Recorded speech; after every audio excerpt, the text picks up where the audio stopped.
بصوا يا جماعه استنى الجزئيه دي هنوضحها لكم كده. لما بنيجي نرش حشري دايما بنقول نرش بمواد جاهزيه وليس مبيدات ملامسه. المبيدات نوعين، اما مبيدات ملامسه دي بتاثر على الحشرات عن طريق الجهاز العصبي والجهاز التنفسي.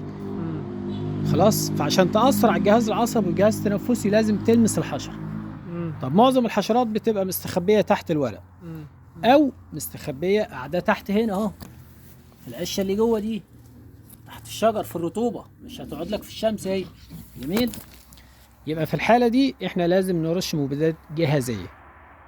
المبيدات الجهازية بتأثر لو لمست الحشرة بتأثر على الجهاز العصبي برضه والجهاز التنفسي. لو ما لمست هتموتها طبعا. لو ما لمستش الحشرة هتتونس عند جارتها وهترجع لك آخر النهار. ايه الحل؟ المبيدات الجهازية النبات نفسه بيمتصها.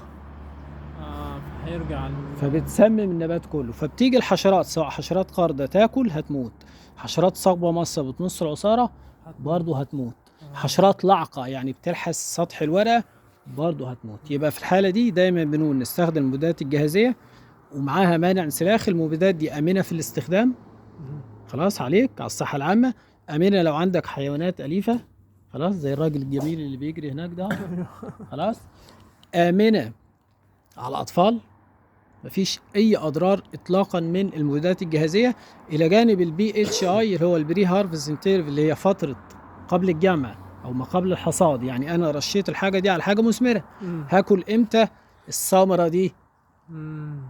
البي اتش اي بتاع المبيدات الجاهزيه كلها من 5 ايام لاسبوع. ودايما لما نشتري مبيد ملامسه نخلي بالنا ان المبيدات الملامسه فيها حاجه اسمها مبيدات الصحه العامه. دي كارثه بقى في مصر. مبيدات الصحه العامه اللي هي المبيدات اللي ما بتسجلش في وزارة الزراعة صحة عامة، يعني آخري أمسح بيها بلاط زي اللي أنا شايفه ده أو سيراميك، لو في نمل أمسح بيها جوه الوحدة السكنية، لو أنا عندي صراصير عندي أي مشكلة أو أرش بيها، دي مبيدات الصحة العامة.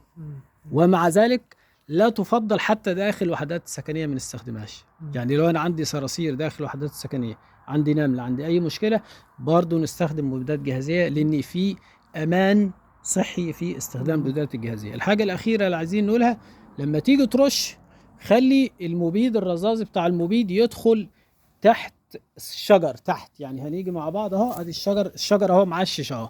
الحشرات دايما بتحط البيض بتاعها تحت في الرطوبة، فدايما نغرق الدنيا دي بحيث ان انا امنع تكاثر الحشرة من هي وبيضة، البيضة ما تفقش وتبقى يرقة وهكذا. جميل. يعني نيجي هنا اهو، خلاص اهو، شايفين دي الارضيه اهي، خلاص ادي الارضيه اهي، نرش برضو الارضيه دي لان الحشرات بتحط البيض بتاعها هنا يا جماعه على السطح بتاع الايه، بتاع الارضيه عندك.